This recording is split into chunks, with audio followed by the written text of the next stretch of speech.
என்னை பொறுத்த வரைக்கும் எந்த தொழில்லையுமே கூட்டு சேரக்கூடாது. கூட்டு சேர்ந்தா கடைசியில நடுத்தெரு தான். நான் இதே மாரி தான் ஒரு 19, 20 வயசு இருக்கும் மெட்ராஸு.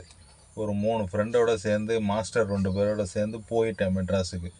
ஹோட்டல் ஓப்பன் பண்ணலான்ட்டு. போன இடத்துல 1 மாசம் நல்லா போயிட்டு இருந்துச்சு. அப்போ ஒருத்தவன் கட் ஆனான். இந்த மாரி வெளிநாடு போறேன் அப்படின்னு சொல்லிட்டு ஒருத்தவன் கட் ஆனான். 2வது ஒருத்தவன் புதுசா கல்யாணம் ஆனவன். அவன் என்ன செஞ்சான்னு வச்சுக்கிங்க, அவன் தான் பொண்டாட்டிய பார்க்க போறேன்னு ஊருக்கு போனான், திரும்பி வரவே இல்ல. அப்புறம் ஒரு மாஸ்டர் ஊருக்கு போனாரு. அப்புறம் இன்னொரு மாஸ்டர் வயசானவரு என் அத்தாவை நீங்க அனுப்பிச்சி விட்ருங்க அப்படின்னு சொல்லிட்டு அவரும் போயிட்டாரு. கடைசியில ஒரே ஒரு மாஸ்டர் இருந்தாரு. வச்சு சமாளிக்க முடியல. கடைசியில நானும் பூட்டிட்டு ஊருக்கு வந்து சேர்ந்துட்டேன். அதனால எந்த தொழில்லையுமே கூட்டு சேரக்கூடாது. தனிச்சு நம்பளே சேரணும். என்னைக்கு கூட்டு சேர்ந்தாலும் அவங்களுக்கு ஒரு கருத்து இருக்கும், நமக்கு ஒரு கருத்து இருக்கும்.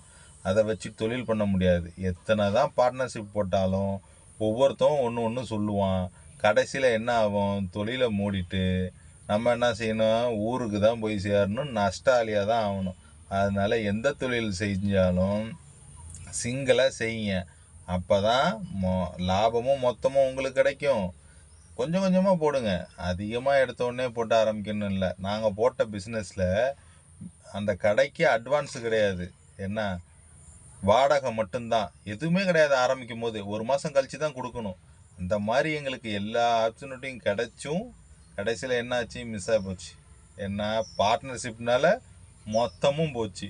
அதனால பார்ட்னர்ஷிப் வேணாம். சொந்த தொழிலாக செய்யுங்க, சிங்கிளாக செய்யுங்க.